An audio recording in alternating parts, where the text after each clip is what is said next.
Welcome to the Shrividya series. Today we will learn a little more deeper into Shrividya. We will be knowing the structure of Shri Yantra. Before delving into deeper subject, we will go with the basic things. First, we will know what are the concept behind this Sri Chakra, the triangles. The Sri Chakra is basically 9 triangles, out of which 5 are downwards, feminine, and 4 are upwards, masculine. Any triangle which is upward is called masculine triangle. In all religions and all concept, it is the same.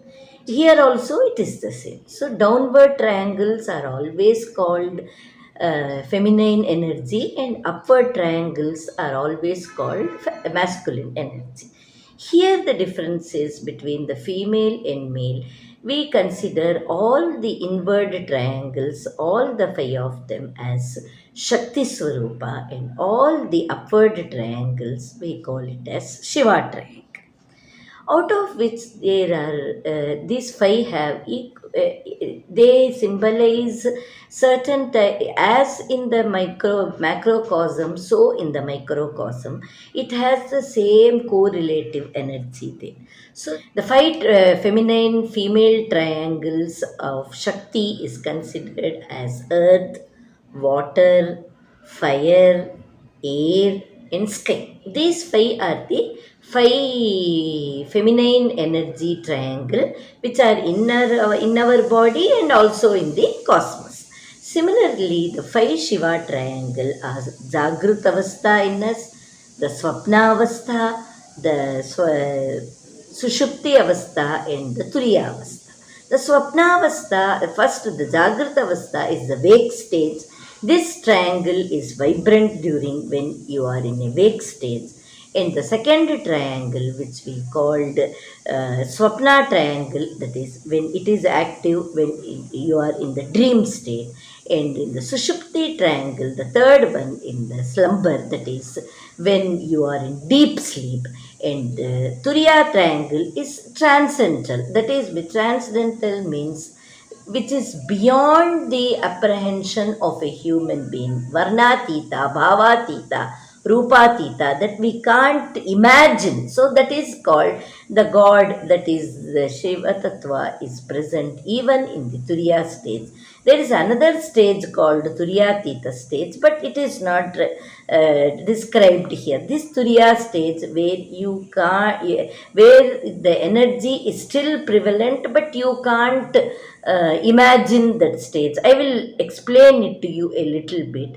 When you are in deep sleep, you don't know what is happening around you, what is your stage in that stage. You don't know how you sleep. You just go to sleep. Till you go to sleep, you remember. That is the Sushupti, sleep state.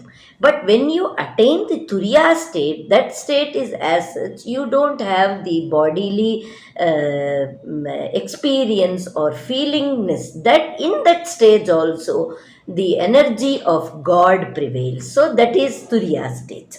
So that stage is the fourth stage of Shiva's triangle. Now the Bindu. The Bindu is the oneness of these 4 Shiva triangles and 5 Shakti triangles. When they combine, in the center you will find a dot-like structure. That dot-like structure is called the merger of both the energies. It is given a illusionary concept that it is Bindu, but actually there is only energy there. That is the Moola Prakriti Sthana, where the energy of both the cosmos, positive and negative, combine, where the Shiva and Shakti combine. That here what happens? This both the energies, that upwards going Shiva, 4 of them, and 5 Shakti downwards. When they combine, a small energy gap is formed in a triangle. This triangle is the major triangle from where the all creation emerged. So that Bindu place, that void place has an energy enormous energy there, which is called the merger of Shiva and Shakti, from where the Panchakriya is happening. What is the Panchakriya? The Panchakriya is nothing but emanation. Cosmos was in the form of primal source before the creation of the universe. What the energy was there, that is emanation and then projection. It started creating from the primal void. When it was nothing, it is called void. And second is projection, from where it started coming. And third is preservation. Once it is created, the sustenance to help them, to all the creatures what all have emerged during this emanation, this projection period. That period onwards till it is dissolution takes place, that stage there is very much essential. This is the biggest part of the five element. The first is emanation, second is projection, third is preservation, fourth is withdrawal, and fifth is retention. Out of the middle one is the preservation, the longest part. This longest part includes the sustenance for the creatures in it, to take care of them, to provide all the elements, air, water, fire, earth, and everything they want. It has to be provided by the creator itself. So this stage is called preservation stage. That Panchakriya is also done only through this Bindu, that energy of Shiva and Shakti combination. And after that comes the withdrawal. With the withdrawal or dissolution, whatever name you say, the pralaya or whatever it is, that happens when the universe sucks back the energy what it has projected in the previous stage. That is called dissolution. And finally the retention. In this retention part, the energy is stored back in the Bindu, so that it can bring about the first thing of emanation again. So this retention happens for some time until it is a slumbering period of the universe, where everything comes to a standstill. The energy is accumulated in one place and it is protected, so that again the new kalpa starts with the stage one of emanation. So this Panchakriya is carried out by the Shakti and Shiva merging point Bindu. Tata Brahmande Yatha Pindande. So, as in macrocosm, so in microcosm. What all you have in the macrocosm, it is reproduced in the microcosm as well. The energy, the distribution of power, the elemental energy, their work, everything is carried out similarly. That's why the dualistic nature of some people doesn't work out in Shrividya, because here it is non-dualistic. Because what all is in the Brahmanda, that is in the cosmos, it is present in the microcosm, that is in the human body. So there is no separation at all. It is only in the thinking. That is the basic principle of Sri Vidya. That's how the creation was created. All were created similarly, right from the cosmos to the human or animal or whatever it is, all in the same tattva. They all comprise of the same element. Not only elemental energy, several other things, the placement of energy there, what all in what all way it is done, it is in the same way. I will try to explain you now. Now in the human body, the Shakti triangles, as we told, the downward facing five triangles. Shakti we told as earth, fire, water, air, and sky. So these are also represented in the human body as trak. Trak means skin. So one of the triangle rules over the skin part, the skin part which is in the entire body. So asrak is the second one, which we call as blood, the water energy. So the blood energy is also ruled by the second triangle of the Shakti triangle.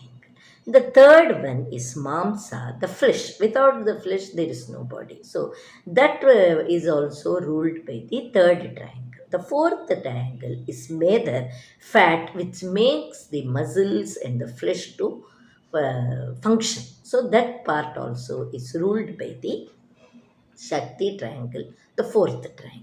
The fifth triangle is Asti, the innermost one, the bone. So without that, it is the skeletal part, it is the frame. Without that, nothing happens.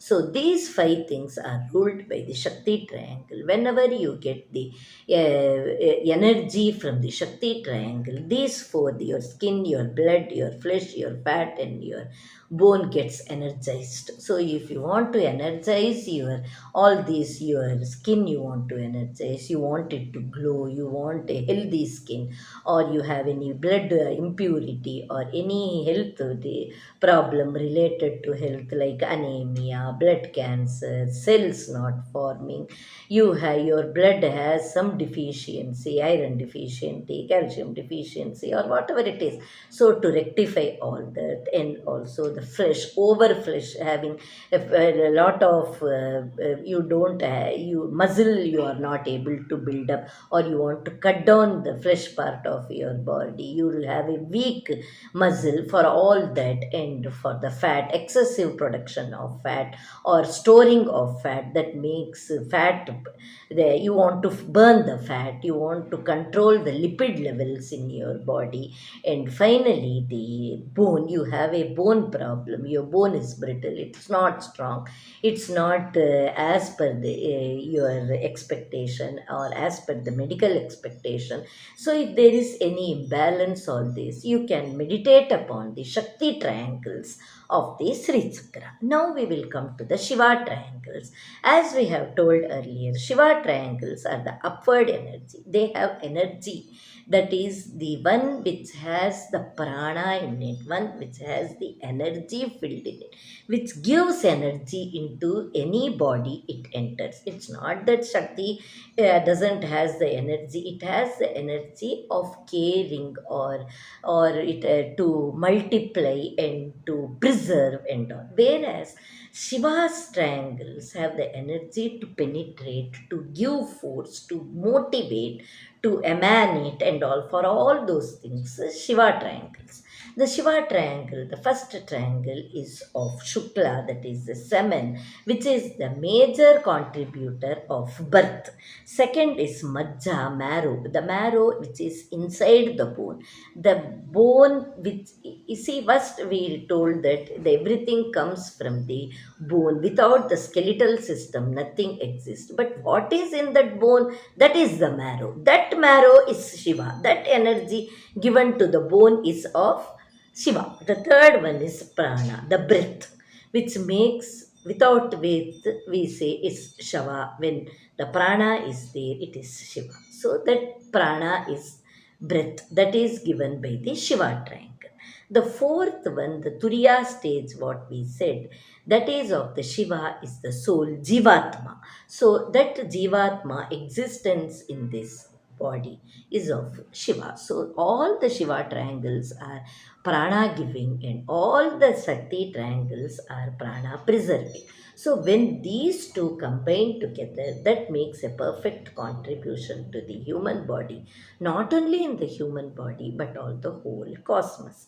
Then only this panchakriya of emanation, projection, protection, and withdrawal and retention happens also in the human body as well. Just as the child is born, and then it is in the womb, and then it takes the place, and then it grows, and then it becomes old, it's dead, and it is put to sleep. So all this also happens in the human body also, same in the cosmos also. So there is no duality, there is no separation between the Brahmanda and the Pindanda. That is the basic concept of Shrividya that we have described today as per the five triangles of Shiva and Shakti. I hope you can understand. If you have any doubt anytime, you can feel and free anytime, you can feel free to message me and rectify and clarify your doubts. If you like our channel, kindly share to your friends and your known people so that the knowledge of Srividya without any myths you can spread it, and the Srividya can give you more and more spirituality and nearness to God, so that what all misassumptions are there, misapprehensions are there, they are all gone from the sadhaka, and you can, with a clear mind, with a scientific approach, you can go together. If you like our channel, kindly share and subscribe our channel by hitting the bell button so that new videos you can get.